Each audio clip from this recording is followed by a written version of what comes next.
Directed acyclic graph. You may be wondering, what the hell does this mean? Well, in this video, I will break down the complication. I'll make it simple as much as possible. So we will discuss the difference in between DAG or directed acyclic graph and blockchain, what cryptocurrencies uses DAG, and many other important information. So let's dive straight into it. What is a directed acyclic graph in cryptocurrency? How does DAG work? A directed acyclic graph or DAG is a data modeling structure tool typically used in cryptocurrency or like blockchain, which consists of block. Directed acyclic graph have vertices and edges. Thus, crypto transactions are recorded as vertices. These transactions are then recorded on top of one another, similar to a blockchain. However, transactions are also submitted to the DAG via nodes, proof of work. Tasks are required of nodes to submit a transaction. So what this means is simply put, whereas a blockchain system looks like a chain, DAG system looks more like a graph. So the DAG model is currently seen in the industry as a possible substitute for blockchain in the future due to its efficiency in data storage and processing of online transactions. The DAG model is seen as a possible solution to the current decentralization issue in crypto. With this model, miners will not have to compete for new blocks to add to the chain. What this actually means is that DAG makes transaction faster more than block. Unlike block has to wait for a transaction to complete in order to add another transaction, whereas DAG is fast. It is not in vertices. Block goes like this. After one block, then another block comes, another block follows. Okay, so how does a DAG work? As mentioned above, a directed acyclic graph is more efficient as data storage. Its structure is tree-like with interconnected nodes as its branch. So since each node can have more than one parent root, the model allows for more transactions to be validated simultaneously.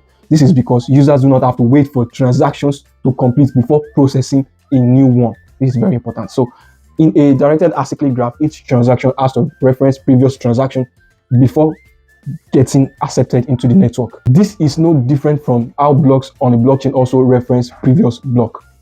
Now let's move to what DAGs are used for. The DAG model seeks to address two perceived weaknesses of blockchain technology, namely decentralization and scalability. It seeks to improve security and usability as well.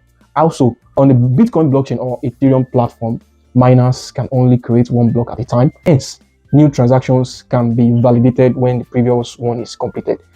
The DAG model eliminates this block, adding transaction directly to the blockchain.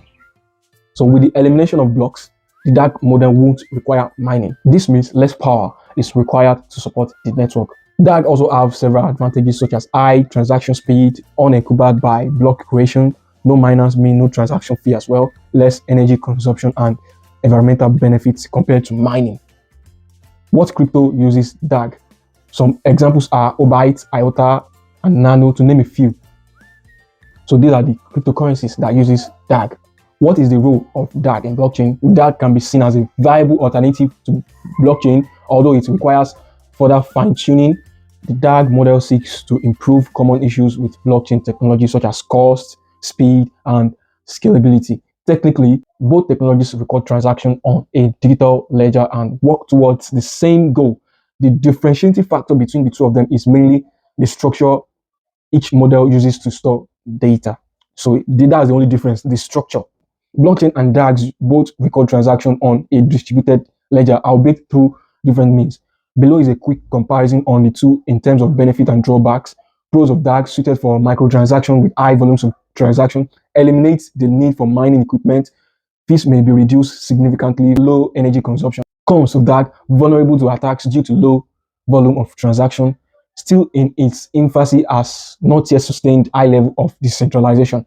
Now, what are the pros of blockchain? Well established and widely used by cryptocurrencies like Bitcoin and Ethereum. Transparent and alterable, highly secure, cost-effective for high-value transaction. Cons of blockchain: demanding storage and network bandwidth requirements, large amount of power consumed, high transaction fee. Those are the cons of blockchain. So at the end of the day, deciding on which model to use will depend on what's business objective. In conclusion, there you have it. You've seen the difference between DAG and blockchain.